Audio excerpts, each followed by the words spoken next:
السلام علیکم ناظرین، ایک بار پھر ایڈوکیٹ وحید اقبال آپ کے سامنے ایک نئے ٹاپک کے ساتھ حاضر ہے۔ ناظرین، کچھ عرصہ پہلے ایک خاتون اینکر جو مارننگ شو میں جو ہے وہ اپنا ایک پروگرام کرتی ہیں،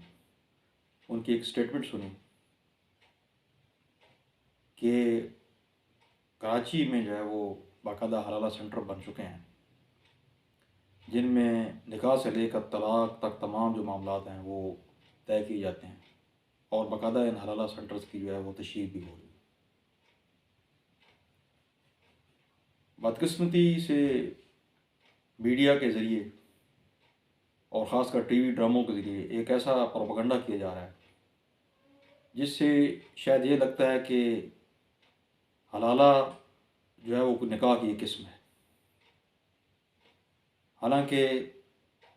جس طرح کا اس وقت حلالہ منعقد کیا جاتا ہے، یہ جو حلالہ کی پریکٹس چل رہی ہے، اس کا اسلام سے دور دور تک کوئی تعلق نہیں، اور ڈراموں کے ذریعے یا میڈیا کے ذریعے اس چیز کو بہت زیادہ اچھالا جاتا ہے اور اس کو اسلام کا حصہ جو ہے وہ سمجھا جاتا ہے، یعنی یہ سمجھا جاتا ہے کہ یہ باقاعدہ اسلامی احکامات یا اسلامی تعلیمات کے مطابق بالکل ایک صحیح نکاح ہے۔ تو جناب، آج ہمارا یہی موضوع ہے۔ نبی کریم صلی اللہ علیہ وسلم نے فرمایا ہے کہ حلالہ کرنے والا اور حلالہ کروانے والا دونوں پہ جو ہے وہ لعنت فرمائی ہے۔ قرآن مجید میں فرمایا گیا ہے الطلاق مرتان فامساک بمعروف او تسریح باحسان، طلاق 2 دفعہ ہے، پھر یا تو پہلے طریقے سے روک لو یا بہتر طریقہ سے پہ جو ہے وہ چھوڑ دینا ہے۔ گویا 2 دفعہ جب طلاق ہو جاتی ہے تو پھر رجوع کی گنجائش ختم ہو جاتی ہے۔ 2 دفعہ طلاق دینے کے بعد عدت کی جو مدت ہوتی ہے اس دوران رجوع کیا جا سکتا ہے،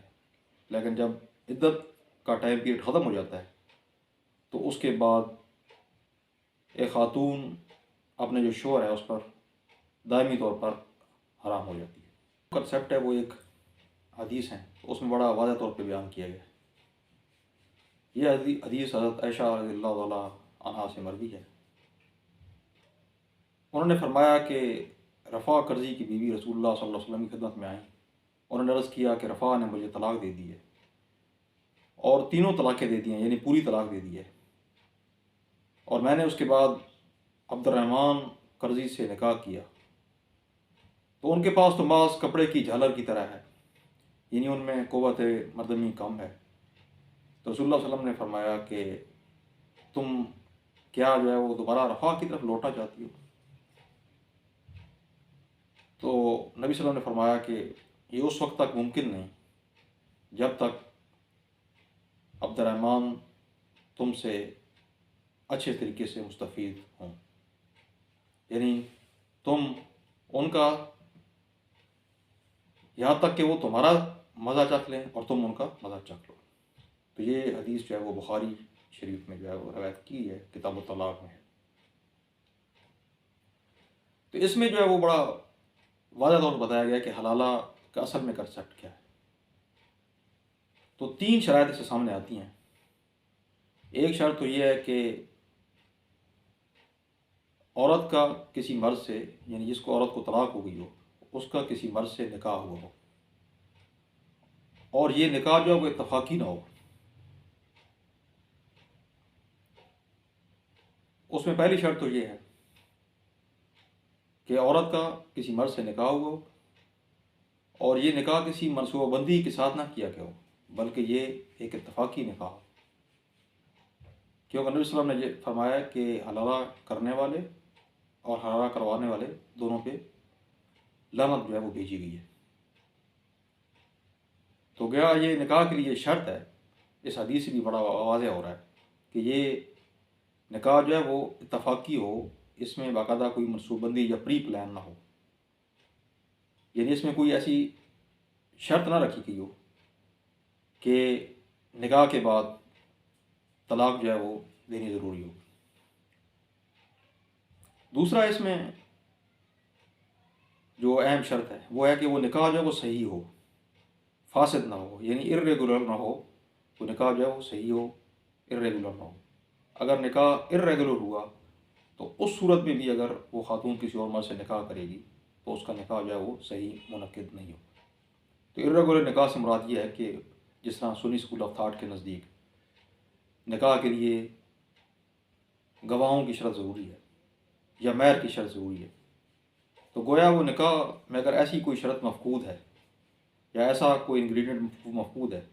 تو اس صورت میں یہ نکاح جو ہے ارریگولر ہوگا، فاسد ہوگا۔ یا اگر عدت کے دوران نکاح کیا گیا،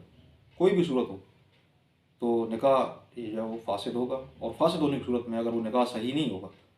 تو پھر بھی اگر وہ خاتون کسی دوسرے فرد سے دوبارہ نکاح کرے گی تو وہ نکاح منعقد نہیں ہوگا۔ اور تیسری جو شرط ہے وہ یہ ہے کہ جو دوسرا مرد ہے جس سے اس خاتون نے نکاح کیا ہو اس کے ساتھ فطری طور پر جو ہے وہ سیکشل انٹرکورس کیا ہو، اور انٹرکورس بھی جو ہے وہ فطری مقام سے ہو، یعنی اس میں کوئی غیر فطری سیکس شامل نہ ہو، یعنی انل سیکس وغیرہ شامل نہ ہو، بلکہ تو اس صورت میں اگر نکاح ہوتا ہے اور مرد جو ہے وہ غیر فطری مقام سے انٹرکورس کرتا ہے یا باقاعدہ جو فطری مقام ہے وہاں پہ نہیں کرتا، باہر انٹرکورس کر لیتا ہے، تو اس صورت میں بھی جو یہ دوسرے مرد سے جو نکاح ہے اگر اس سے خاتون کو اگر طلاق دے دے گا تو وہ دوبارہ پہلے جو اس کا پہلا شوہر تھا اس سے نکاح نہیں ہوگا۔ یعنی یہ تین اس کی شرائط ہے۔ ان تینوں شرطوں میں سے اگر کوئی ایک شرط کی مفقود ہوگی تو گویا وہ دوسرا جو مرد ہے اسے نکاح ہی نہیں ہوا۔ تو جب نکاح ہی نہیں ہوا تو پھر یہ کیسے ممکن ہے کہ پھر دوبارہ جو پہلے شوہر ہے اس سے نکاح ہو؟ اور اس حدیث میں جس طرح میں نے بتایا کہ پہلے بڑا واضح بتایا گیا ہے کہ ایک تو نکاح ہوا ہو، پھر وہ نکاح صحیح ہو، اور پھر باقاعدہ دونوں نے ایک دوسرے کا ذائقہ چکھا ہو، تو اس صورت میں یہ ممکن ہے کہ دوبارہ وہ خاتون پہلے شوہر سے نکاح کر سکتی ہیں، اور یہ طلاق اور یہ نکاح جو ہے یہ اتفاقی ہو، اس میں کوئی منصوبہ بندی بھی شامل نہ ہوئی ہو۔ اور دوسرا یہ باقاعدہ نکاح ہو، اگر ایک غیر شرعی تعلق قائم کیا ہے کسی خاتون نے کسی اور مرد سے اور پھر وہ چاہتی ہے کہ میں پہلے شوہر کے پاس آؤں، تو اس صورت میں بھی یہ ناجائز ہوگا، اس صورت میں بھی پہلے شوہر سے اس کے نکاح صحیح نہیں ہوگا۔ یعنی نکاح کی شرط ضروری ہے، صرف فزیکل ریلیشن سے یہ کام نہیں چلے گا۔ تو جیسے میں نے عرض کیا کہ یہ شرائط ہیں اسلام میں حلالہ کے نکاح حلالہ کے لیے، یعنی خاتون جب دوبارہ پہلے شوہر پہ کب حلال ہوتی ہے، بلکہ یہاں تک کہا جاتا ہے کہ اگر جس وقت نکاح ہو رہا تھا اور اس نکاح میں یہ شرط رکھی گئی تھی، جب خاتون نے دوسرے فرد سے نکاح کیا اور اس میں یہ شرط رکھی گئی تھی کہ نکاح جو ہے وہ تحلیل کر دیا جائے گا، تو حنفیہ اور جو شوافع ہیں امام حنیفہ یعنی حنفی اسکول آف تھاٹ اور شافعی اسکول آف تھاٹ کے نزدیک یہ نکاح جائز ہوگا، نکاح تو ہو جائے گا، لیکن یہ جو شرط ہے کہ یہ نکاح تحلیل ہوگا، یعنی یہ جو دوسرا فرد ہے وہ اس خاتون کو طلاق دے گا، تو یہ جو شرط ہے یہ انفورسیبل نہیں ہوگی، یعنی وہ خاتون وہ شرط جو ہے اس شوہر کے لیے ماننا ضروری نہیں ہوگی، یعنی یہ شرط گویا نکاح کرتی ہی فاسد ہو جائے گی۔ جبکہ جو مالکی اسکول آف تھاٹ ہے اور حنبلی اسکول آف تھاٹ اس کے نزدیک تو یہ نکاح سرے سے منعقد ہی نہیں ہوتا۔ جس نکاح میں کوئی ایسی شرط رکھی گئی ہو کہ جس سے یہ ظاہر ہو کہ جب خاتون دوسرے فرد سے نکاح کرے گی اور نکاح کرنے کے بعد پھر طلاق لے گی، اگر ایسی کوئی شرط رکھی گئی ہے تو حنبلی اسکول آف تھاٹ اور مالکی اسکول آف تھاٹ ان کے نزدیک تو یہ نکاح سرے سے منعقد ہی نہیں ہوتا۔ تو جناب یہ طریقہ کار ہے جو باقاعدہ اسلام میں بتایا گیا ہے، یعنی یہ نہ تو کوئی نکاح کی ایک جو ہے وہ قسم ہے بلکہ یہ ایک اتفاق ہے، یعنی خاتون کو کسی اس کے جو ہسبینڈ ہے اس نے 3 طلاقیں دے دی ہیں، اب 3 طلاقوں کے بعد ظاہر رجوع ممکن نہیں ہے، تو اس صورت میں کیا ہوا کہ وہ خاتون اب دوبارہ پہلے شوہر سے اگر نکاح کرنا چاہتی ہے تو اس کے لیے کوئی باقاعدہ یعنی اگر پلاننگ وہ نہیں کر سکتی کہ میں پہلے شوہر سے نکاح کرنا چاہوں، بلکہ اتفاق یہ ہوا کہ اس نے کسی اور فرد سے نکاح کیا، اسے شادی کی اور وہ شخص اس سے پوری طرح لطف اندوز ہوا، اس کے بعد پھر اس نے اس کو اپنی مرضی سے طلاق دی اور پھر وہ اپنے پہلے شوہر سے جو اس کا پرانا سابقہ شوہر تھا اس سے نکاح کر سکتی ہے. ادروائز اس کی جو ہے وہ بالکل قطعاً اسلام میں گنجائش نہیں ہے، اور نہ ہی اسلامی تعلیمات اس کی اجازت دیتی ہیں. اور آج کا جس طرح میں نے پہلے عرض کیا کہ یہ جو ڈرامے میں بتایا جا رہا ہے کہ یہ اسلامی تعلیمات ہے، تو قطعاً یہ اسلامی تعلیمات نہیں ہیں. اور نہ ہی یہ جو حلالہ سینٹر اگر ایسے کہیں کھلے ہیں، اس کے بارے میں کنفرم تو نہیں ہے، ویسے خاتون کی اسٹیٹمنٹ ہے ایک اینکر کی، تو اگر ایسے کھلے بھی ہیں کہیں پہ اگر اس طرح کے کوئی حلالہ سینٹر، تو اس میں ہونے والا جو نکاح ہے یا جو تمام معاملات ہیں نکاح سے طلاق تک، وہ تمام فاسد اور باطل ہیں، ان کا اسلام سے کوئی تعلق نہیں ہے. امید ہے ناظرین آپ کو ویڈیو پسند آئی ہوگی. اگر ویڈیو پسند آئی ہے